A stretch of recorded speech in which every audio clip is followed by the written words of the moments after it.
Today, as you most likely know, Steve's going to be talking about GlassFish and moving your GlassFish upstream, particularly about issues and weaknesses with GlassFish, particularly in production in mission critical, and why you might want to consider a different option, and how you can go about that, planning it, comparing it to Payara, and then what you need to bear in mind for migration as well.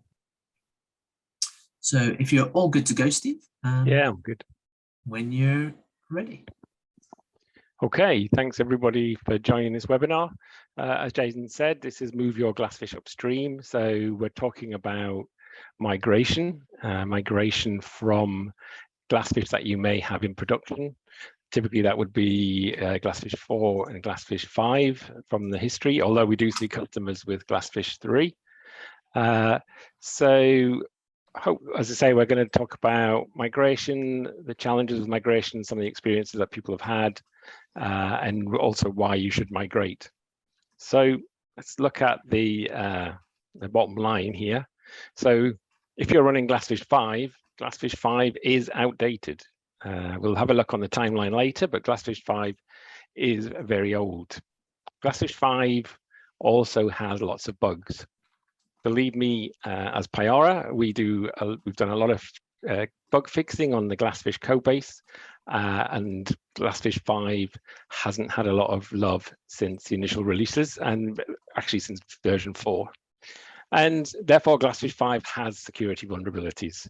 So Payara has fixed a lot of GlassFish issues from the original code base in our code base, and that's something that we do regularly on our source tree, and drive those those bug fixes up into our community and our enterprise versions. So if you are actually still running production systems on GlassFish 4 or GlassFish 5, then you really need to think about where you're going with your application, because it really should be migrated. So as you know, Payara was founded, as we'll see on a timeline, in around 2016 as a company, but a little bit before as an open source project. And we founded Payara to basically build a better GlassFish. And we believe we've done that, and we'll cover some reasons why we think that. We also built Payara as a better runtime for Jakarta EE. Our whole reason for existence is to develop and build runtimes for people who use Jakarta EE building mission critical applications. So as a company, we want to be first for Jakarta EE developers. Jakarta EE, Java EE that came before it, has a long history. It has a history of being able to build mission critical applications. It is proven, widely deployed, and supports many organizations in production at this point in time. The other key area from our perspective is, when building Payara, is we wanted to basically modernize Jakarta EE. So Jakarta EE fundamentally is just a set of APIs that you build your application to. And what we want you to be able to do is concentrate on building your business logic, while we concentrate on modernizing the infrastructure that you can run those applications on. So Payara itself, as a company and as a runtimes, we are basically here to enable Jakarta developers to take advantage of many of the new infrastructures that you will experience now. So for example, cloud, we'll see later, but Payara is built to run on public cloud. Containers like Docker or other containers, we have solutions to ensure that you can take your Jakarta application and run it on containers. We do a lot of work for DevOps integration, through monitoring, alerting, through CI/CD. And we're also building runtimes for very small devices, for things like IoT Edge. So what we want to do in our fundamental principle from Payara is that we can enable you to take your applications that may be running on old runtimes like GlassFish 4 or for GlassFish 5 and get those running into modern infrastructure. And we'll explore that a little bit. So if we look at the GlassFish journey, GlassFish was actually first released in 2005. So it came from someone application server, and it was launched as a reference implementation of Java EE. Obviously, in 2010, Oracle acquired Sun and took over the GlassFish code base.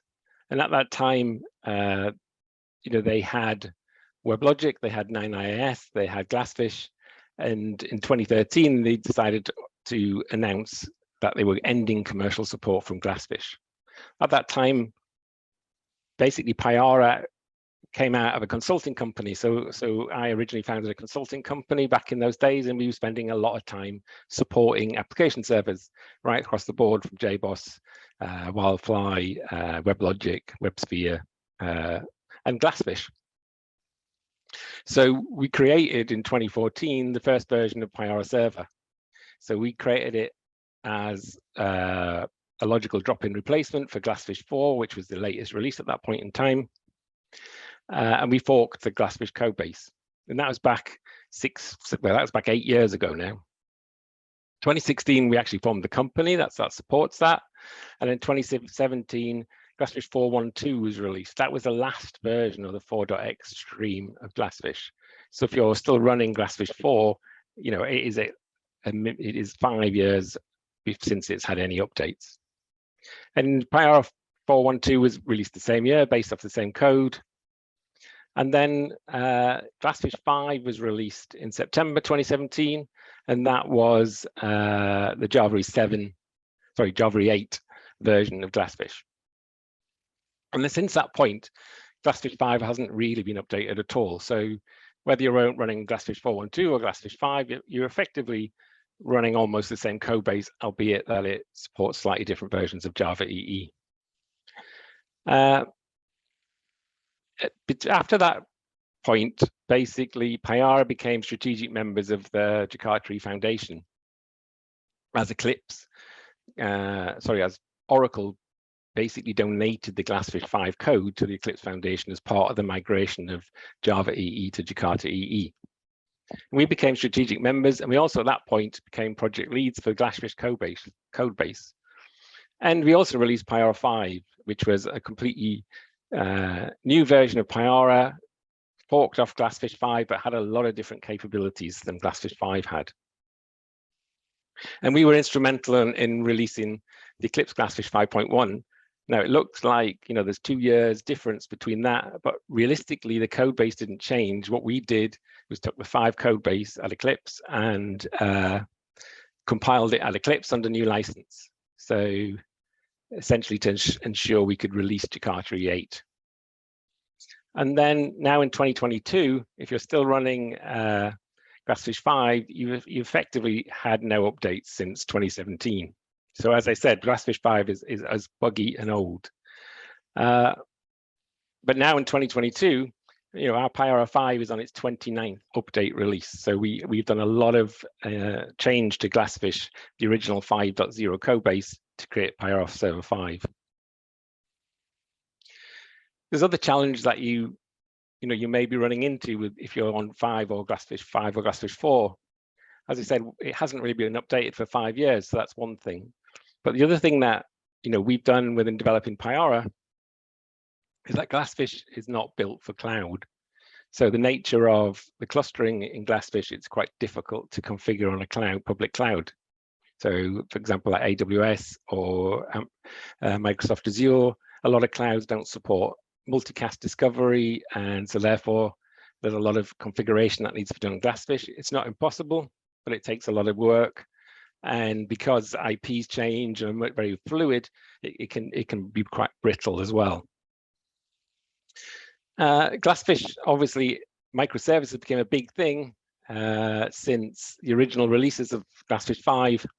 And effectively, GlassFish 5 hasn't got any modes specifically designed for microservices type architectures. Related to that is there's no way to just package rapidly an application into a single jar file in the same style as, say, Spring Boot or a hollow jar style, where you just run the WAR file on a command line. And that's essentially really useful if you're moving to containers and you want to build Docker images and you want to have like peer-to-peer type architecture rather than a domain architecture. The original GlassFish 5 obviously hasn't been updated, so it doesn't support the latest JDKs. You will have trouble configuring it on to run on, say, JDK 17 or something like that. And it doesn't receive security patches, so it will be vulnerable. There are fixes that we've done which are quite critical. And fundamentally, GlassFish 5 isn't supported, so that hence it hasn't been updated, hence there's no security patches. So there's some of the major problems if you are still running production on 4 and 5. So I want to take you through some of the things that we've done on the Payara code base that resolve these issues. So if we look at lack of maintenance and framework updates in GlassFish, then we have taken GlassFish 5, we created Payara 5, and since that point we get frequent releases from on the Payara community versions, and Enterprise 4 and Enterprise 5 are still getting updates regularly every month for enterprise customers. So related to that, we also support the latest Java. So we support Java 17 on GlassFish. On Payara 4, we support Java 8 and Java 11. If you look at support in general, we, through our enterprise subscription, provide 24/7 operational support for mission critical GlassFish environments, sorry, Payara environments, and that comes direct from engineers within the Payara team. You can support and request backports. So if you're, for example, still running a version of Payara 4 in production and you find an issue, or we find a major critical security bug, which we did just a couple of weeks ago, then we still are issuing patches and updates for 4. 5 obviously is exactly the same situation, and we also offer support and consulting to help you if you encounter any issues, and we also provide support for ecosystem components around that, like security plugins, IDE plugins, and those things that you need to develop applications. Fundamentally, Payara basically comes with a 10-year software lifecycle. So if you look at this slide, so Payara 4 came out in 2014, and we're still supporting Payara 4 right through to 2025. So if you were still on 4, or you have a GlassFish 4 environment, as we'll see later, then you can still move to Payara 4 and still get support for a few years. It's currently an extended support. What that means is we don't do regular releases. However, if there's a 0 day, or there's some critical CVE, or we need to upgrade it to a different operating system or database, then we manage that maintenance for you still on demand. And we just recently released a new version that patched a 0 day exploit.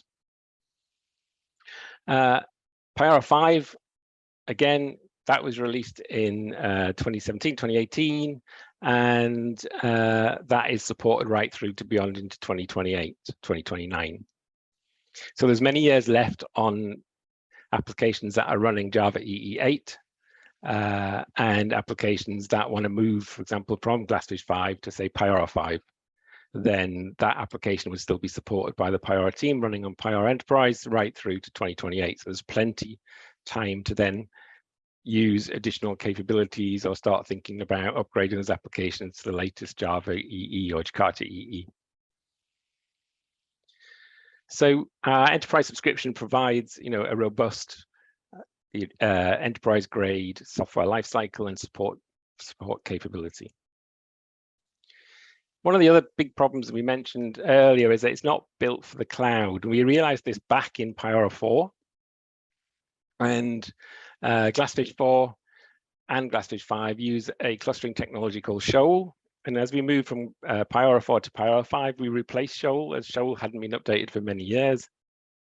And Shoal hasn't really got the networking capabilities to easily manage and build on public cloud infrastructure, where multicast is not allowed and IP addresses change rapidly. If you stop and start a VM on the cloud infrastructure, then without this internal IP addresses can change unless you use elastic IPs or something similar to that. But that can still cause difficulties on internal IPs. And similarly, even worse in containers, where IP addresses change every time you restart a container, typically in these environments. So what we did is replaced Shoal with something called Payara Data Grid, which is based on Hazelcast. And we redid all the discovery and cluster discovery on that to make sure that it worked out of the box on a public cloud infrastructure. So on public cloud, what happens in Payara is that as the instance starts up, it actually looks at the domain configuration and works out where the server should be and discovers them through the domain configuration. So that means it can work on a public cloud. You can start up a new instance, rapidly, a new VM elastically, and it will get its configuration and find other members of the domain purely from the configuration on the DAS. And it can do that without the DAS being available. It will search for where servers were previously. So it's very easy and works out the box. There's no complicated configuration to work on a public cloud infrastructure. We also support Kubernetes and deploying it on Kubernetes and working with a Kubernetes networking and Kubernetes service discovery. So we spent a lot of time making sure that you can take applications and move them into modern infrastructure. The other problem that we talked about is GlassFish has no capability just package an application into a jar file. This is important, and if you want to move, as I mentioned earlier, into containers, it's much easier to just have a single jar file, or even better on a container to have a layer including the Payara runtime and a layer including your WAR file, which is a hollow jar, and then spin up multiple numbers of those using whatever container orchestration platform you have. And way back in the early days of Payara, we created something called Payara Micro. So what Payara Micro does is it allows you to package your application into a flat jar or a hollow jar and just run it on the command line with Java -jar. And as I mentioned, this is critical for running in container environments.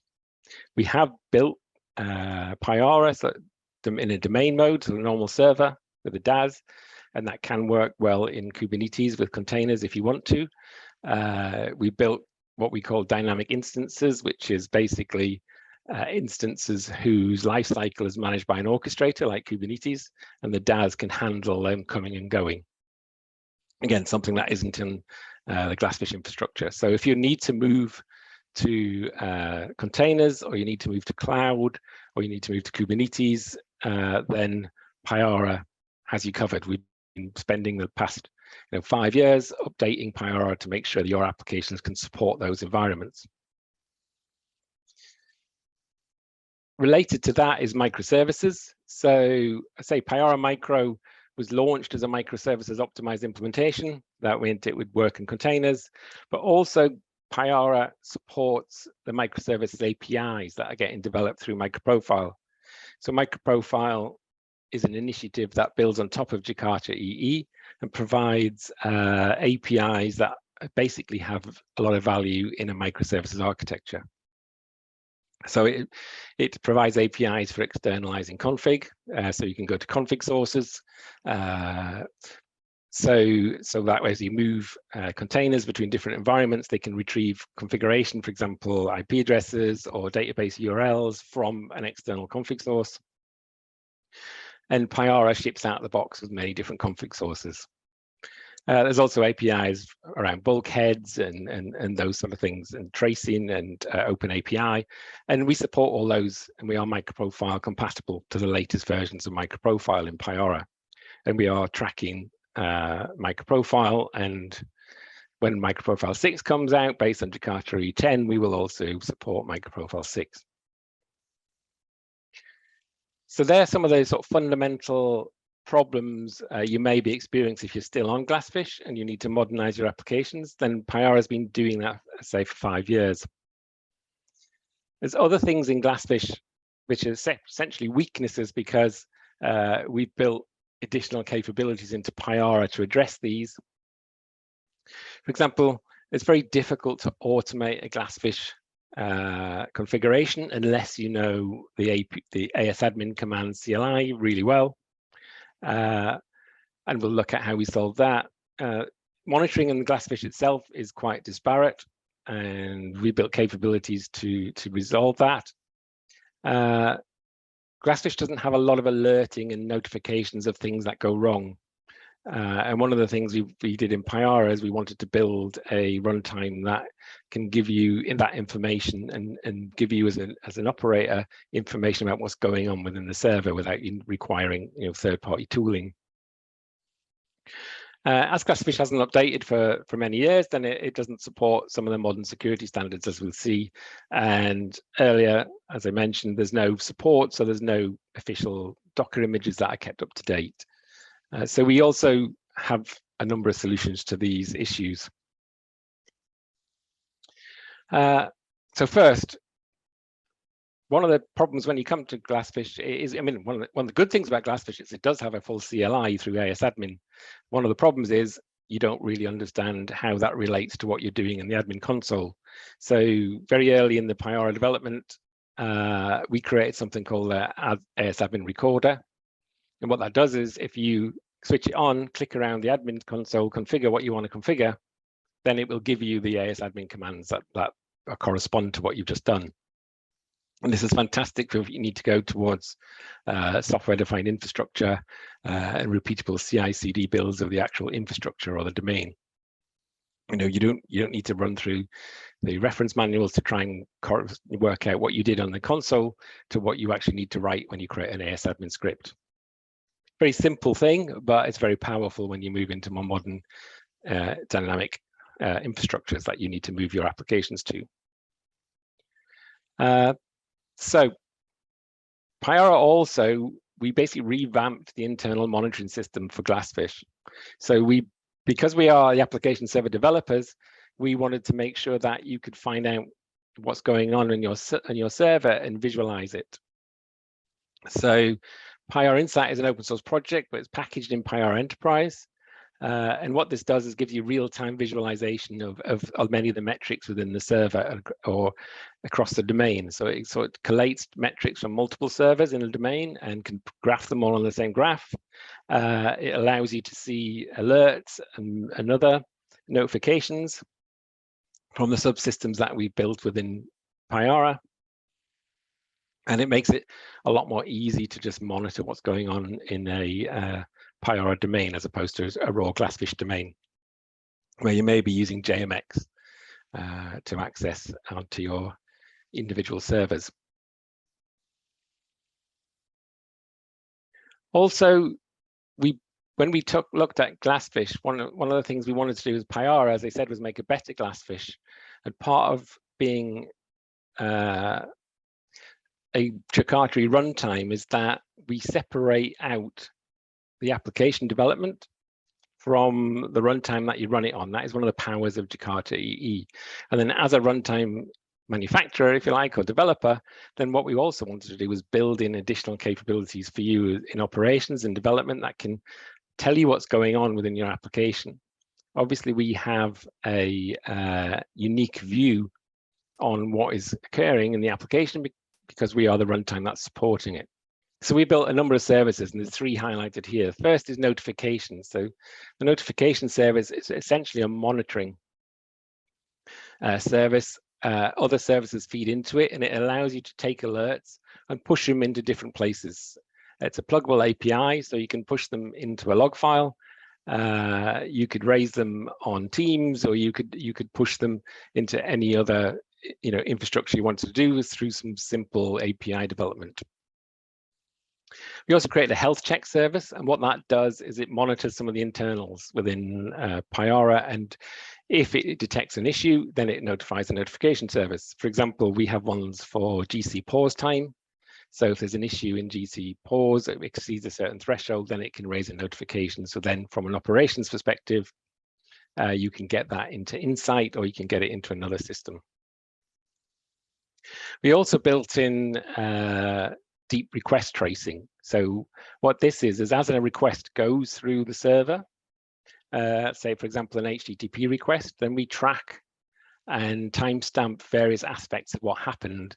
And you can then set a threshold. So if you want to say, tell me what happened in any requests that exceeded, say, a 500 milliseconds response time, then again, the request tracing service will track those. And if a request is slow, it will push it to the notification service, and it will give you a trace of the events that occurred. For example, when the HTTP came in, what EJBs were called, if you're using EJBs, what databases were accessed, so you can track and understand what may have occurred and what may have caused that slow runtime, slow request time.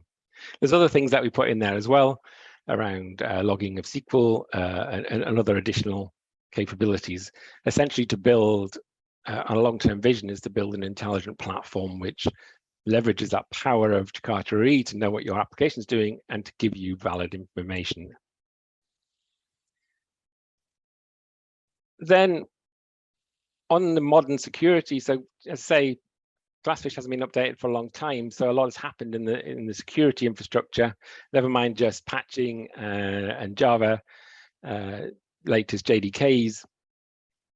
Payara also supports authentication and identity providers like OpenID Connect. We support OAuth 2. We support SNI and SSL. We support all the latest TLS changes that have happened. So we've removed support for insecure protocols. So a lot of work goes on in Payara to make sure we can update and track what's happening in the security space and support the latest APIs and latest changes. And finally, if we look at Docker, we provide supported Docker images as well. So from Payara perspective, every time we do a release of Payara Enterprise or Community, then we also supply updated Docker images as well to make sure that if you want to use it in a container environment with Docker, then you have the latest images to build, either use examples to build your own requirements or to just use out the box. In addition to that, we also built capabilities to better support container environments, not just with Payara Micro, but we built in capabilities like you can configure, for example, the server to not fail on startup if the database isn't available, which is often very common in building container images, especially custom images. You want to start Payara up, do some configuration, create an image. You don't want it to fail because the database isn't there. So we created things like pre-boot, post-boot scripts, so you can build and configure Payara to support Docker containers. All this is over and above, what you get in a normal, in the old GlassFish code base. So if you're thinking of moving to Payara from GlassFish, first, we have two versions. We have Enterprise and we have Community. Payara is open source. It's an open source project, and the open source project builds Payara Community. And Payara Community is really built for development environments. Payara Community moves very fast. We want Payara Community to track the latest standards. We want it so that we want it to track the latest Jakarta EE, the latest microprofile APIs. And we want to give you the latest innovations as fast as possible in the community code base. So it's very much focused on that development, cutting edge environments. We also have Payara Enterprise. So Payara Enterprise is under our enterprise subscription. And Payara Enterprise is really focused on operational needs. So if you're running mission critical Payara infrastructure, and you want to migrate from mission critical GlassFish infrastructure, Payara Enterprise is where you want to go. Mainly because one, we have that software lifecycle. Payara Community is a marching version. So if there's an issue in Payara Community, then you need to upgrade to the latest version of Community. If you find an issue in production and Enterprise, then we will patch it and downport it for you.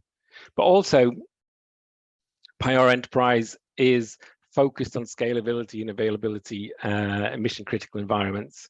We do, we do a lot of work to make sure that you can migrate from different Payara Enterprise versions to make sure it's very stable.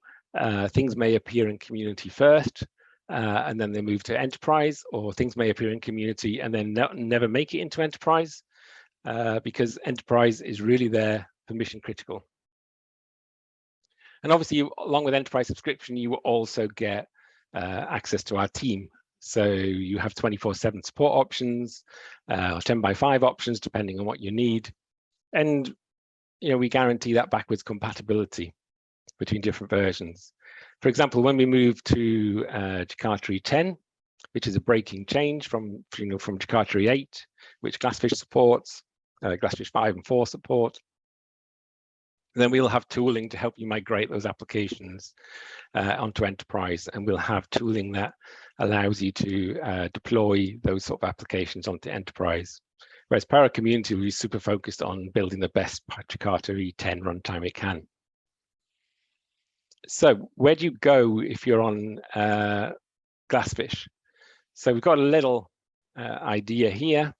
If you're on GlassFish 5, then it's pretty easy to migrate straight across to Payara 5, because they support the same versions of Java EE. So Payara Server 5 is a Jakarta EE compatible application server. It passes all the TCKs for Jakarta EE 8, and therefore Jakarta EE 8 is API compatible with Java EE 8. So you should be able to take any Java EE 8 application that you're running on GlassFish 5 and run it on Payara 5 without any issues. And largely, you should be able to take your domains and your AS admin scripts and run them on Payara 5 as well. If you're on GlassFish 3 or GlassFish 4, GlassFish 3 is very old and it's slightly different server architecture than GlassFish 4. So we'd recommend migrating from GlassFish 3 onto Java EE 8 APIs. And that might take a while. I mean, they've got some examples of updated APIs, or it could be quite trivial, because one of the big powers of Java EE is backwards compatibility between different versions. But if you're still using old things like CMP and things like that, then you may have difficulties. So Payara 5 still supports CMP, so your application may still work, but we recommend probably going to 4 in the first instance, Payara Server 4, as that's a bit older. If you're on GlassFish 4, then there may be some APIs to update, but most of them were quite trivial changes between Java EE 7 and Java EE 8. So you should be able to push those onto Payara 4 or Payara 5 pretty easy. And if you're running commercial editions of Oracle GlassFish, which had some additions, we'll talk about those, but we have capabilities that sort of match, and you may need to migrate some of those capabilities. But all of those 4 or 5 will require you to move up to Java 8. And then once you've done that, so like I said, there's a number of benefits of Payara Server 5 that you may then want to evaluate what to do with, and whether you should adopt these within your applications. For example, shoal clusters are in 5, but they're deprecated. You probably want to move to the data grid and deployment groups, as they're way more powerful and will enable you to move onto cloud quite quickly if that's where you need to go, or into containers. There's also, we need to migrate from some of the embedded databases, and then there's a lot of additional capabilities that we have that you may want to evaluate, which we mentioned earlier. So Payara 5 is JDK 8, JDK 11, and JDK 17. So if you're on, say, GlassFish 4 on 7 or GlassFish 5 on 7, then you need to go at least up to minimum 8 to get that to work and to move on to Payara Enterprise. If you are running Oracle GlassFish, then you may have some of these integrations. So if you have coherence active cache, then basically Payara 5's data grid is a very similar type of capability. We use Hazelcast, which is a competitor to coherence, but it is an in-memory data grid. And you can store and back all session data and things into Hazelcast, and you can do very similar things to coherence. So you can have additional JVMs that are only storing data and those sort of capabilities. And if you need assistance with that, we can help. And there's a monitoring script client that came with Oracle GlassFish. Well, we've got a lot of new monitoring. So you'd want to look at our health check services, a request tracing, and insight. And we also have Jalokia compatible. We still support all the capabilities that GlassFish had for monitoring as well. And if you're integrating with Oracle Access Management, then we support our OAuth 2, OpenID. So if you need to use one of those capabilities, then you may need to migrate onto something like that, some identity provider that supports those. Once you've done that, there are some features to consider. As I've mentioned, our health checks and notification services. So there's a little bit more about those. You probably want to look at enabling those, especially when you're test environments and in production environments. Once you've investigated, we have additional capabilities over GlassFish. We also have something called slow SQL logging, which enables you to basically raise an alert if a SQL query takes beyond a threshold, and it will show you the query and what the data was in the query, which again is good for debugging production issues. You then also maybe want to look at cloud deployment improvements. We also have some very simplifications around role and group mapping. We also have, if you've got quite old applications, we have enhanced class loader isolation in Payara over and above what's in GlassFish. We have something called extreme class loader isolation, so you can whitelist and blacklist certain APIs, and therefore you can package some old third parties libraries if you need them to make your application run on later application servers. As an enterprise customer, we're always here to help. We have a service called Payara Accelerator, which is our consulting services, and they can help you with a migration from old versions of GlassFish. So if you need to migrate and you want to do it quick, then Payara Accelerator is there, and we can deliver and assist with that service. So Payara Accelerator in general can cover, and we can do customized solutions, but in general, we have some standard services for migration, upgrades, so we can move you from 4 to 5, Payara 4 to Payara 5. We can then do a health check of your or configuration review of what you've done and how you're configuring Payara, and maybe recommend how to use the latest capabilities. And we can do general monitoring, performance tuning, troubleshooting of any of your production Payara infrastructure, or help you out during that migration if you have issues within the migration. So we have a number of customers that have migrated, and I'm not going to read these out, but we have a lot of experience from migrating lots of different types of applications from GlassFish 4, GlassFish 5 onto Payara 5. Or Payara 4 if you're on, say, 3 or something like that. So we've got, say, a number of case studies and a number of endorsements around this. It's something that we are extremely experienced with, and you can explore these. I think Jaden's putting them in the chat at some point, or you'll get it from the recorded thing. So, and we have a number of customers that have migrated really large environments and really large applications totally from GlassFish onto Payara, and have been customers for many years. So there's no worry about Payara as an organization. We've got many years of experience in supporting GlassFish back in the day, and obviously building and supporting Payara now.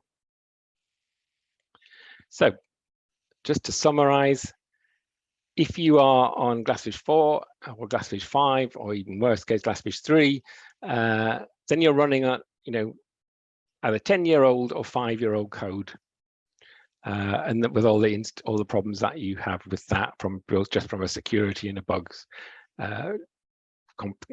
point of view. Never mind being able to migrate onto modern infrastructure, which is obviously one of the challenges that many people have. Migrating from GlassFish to Payara should be pretty easy. It's pretty painless. We're here to support. With an enterprise subscription, you can either get consultancy services to assist, or you can just raise tickets within our service team, and they will help you with migration issues through that mechanism instead. Once you've done that migration, then a lot of the work you might want to do is evaluate what you've got now, what you didn't have before in GlassFish, and how you make use of those features to help upgrade your environments and modernize your Jakarta EE applications. We encourage you, to try before you buy Enterprise. You can download Community. You can try these things out without talking to us at all. We're here to help when you want to move onto a mission critical environment and you want to move onto a Payara Enterprise subscription. We also have something called Migration and Project Support, which is a low-cost subscription if you don't have any Payara in production at this point in time. And you can engage with us through Migration and Project Support and consultancy to actually do and assist with the work for you. Okay, any questions? How are we doing, Jaden? There was one question, depends on your time though. However, it was to do with understanding Hazelcast and the data grid and some Paramicro things. So I've just directed him to the forum. Okay. But unless you think you've got time, otherwise we don't. Yeah, you need to read it out because I can't see it at the minute. Yeah, no worries. It was just because it was a little bit off topic, that was all. Okay. But if anyone else wants to ask questions, just while I pose this to Steve, feel free to put it in the chat or the Q&A section and we'll be able to get back to you. Yes, so Laurent asks, I don't really understand Hazelcast and data grid. Can I have an explanation? How does it plug with the load balancer in the cloud? Also, I've experienced while using Paramicro that if my server happens to lack CPU or RAM, Paramicro restarts automatically. Is this because of Hazelcast? Okay, 2 points. Okay, data grid, the difference between a data grid and a cluster really is that a data grid keeps a configurable number of replicas across the domain. And the way a data grid works is you can still use things like sticky sessions to navigate across to the instance that is holding your session state. However, it's not required, because the way a data grid works is that if you hit an instance that doesn't have the data in memory, then it will copy that data across from a server that does, and it knows which servers through hashing algorithms have the correct data. So it's only a additional hop. And you can configure it with near caches and things like that to keep that once it's there. So the other additional thing with a data grid is, you can use additional JVMs that are just used running Hazelcast and things like that, which can offload heap memory. So you can store a lot more in memory than perhaps you would if you had a fully replicated, cluster. And you can even create configurations whereby you have, say, Payara micro instances and the session data is off into some backend JVMs. But there's a lot of different configurations in the data grid. Having limited CPU and things restarting Payara, if you're running containers, it's probably more likely that the container management is restarting your container than Hazelcast. Hazelcast doesn't kill off the server. And if it did, it wouldn't restart. So I would suspect that if you're seeing things in a container environment with limited CPU and limited memory, then the container environment may be killing the container off. It would depend on the topology of what you're doing, and it could well be container management or some boot script or something. But Hazelcast shouldn't restart your server because it has poor CPU or poor memory. Okay, no other questions at this time. I have done is I've put those case studies and a link to a resource page in the chat, as well as if anyone's been using Payara and you'd like $20 Amazon voucher, it's really appreciated to leave us a review. That'd be fantastic. The link is in the chat and it will take you straight through it. Oh, we are also currently recruiting as well. So if you are interested in working with Payara or seeing what we've got to offer, check out our recruitment page. Or send us an email at the address there. Again, I put the link in the chat. I've just had another question as well. Dan asks, we're currently running apps on GlassFish 4 and aiming to cloud. What is the feasible route map? GlassFish 4 to Payara 4, Payara 5 to Cloud Container? Okay, I would say initially you would attempt to go GlassFish 4 to Payara 5, because that will depend on your application. Many applications will migrate straight to 5 quite easily, especially if they're built on modern really, but Java E5 and beyond. So EJB3, JPA, if it's that sort of application, then 5 will probably support it straight away, and you'll more than likely be able to deploy on 5. If it's really old and it's potentially running things like CMP, then sometimes our service team would recommend trying to go to 4 first. And then once you're in 4, to do that migration to 5.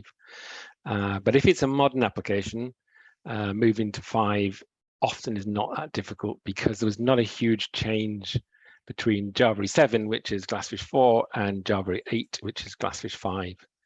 So many applications will just migrate straight across. Once you go to cloud, then there's a number of ways. I mean, you can easily just create a application on. So it depends how you want to do it, really. I mean, Payara Micro can support if you want to build containers, and when you go to Kubernetes, you want to go the full setup, then you could, if your application is effectively using web profile plus a few other APIs like concurrency, then you could go Payara Micro and build containers.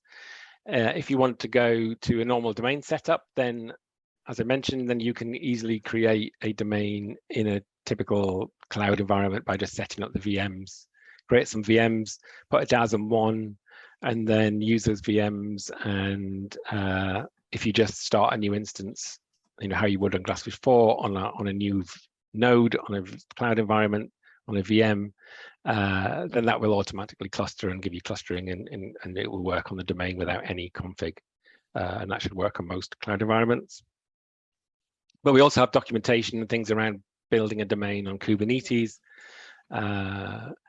So to summarize, I think Payara 4, try your application on Payara 5. If you want to move to public cloud, then just take that application, create some VMs on your favorite cloud environment, put a DAS on one node, and then point the DAS at the other nodes to spawn up instances, and it should all just work. And then you can configure your ingress to load balance across those instances. And given the data grid, there's nothing special you need to do for that. Okay, great. Yeah, glad that was helpful, Dan. If there's no more other questions, but it comes to you later, then please feel free to get in touch with us on our website or on socials, and we can post that to Steve or someone else in the team. We also have the forum as well, which I'll quickly put in the chat again. And this is a great place to join and to ask questions, and then parents and other people in the community can help you there as well. And I think that is everything. Okay. Cool. Thanks everyone for listening. Cheers. Thank you, everyone. This will be up in YouTube in a few days as well. So if you've missed anything, we'll put it there in a link to the presentation. Bro, thank you very much. Cheers. Bye. Cheers. Bye.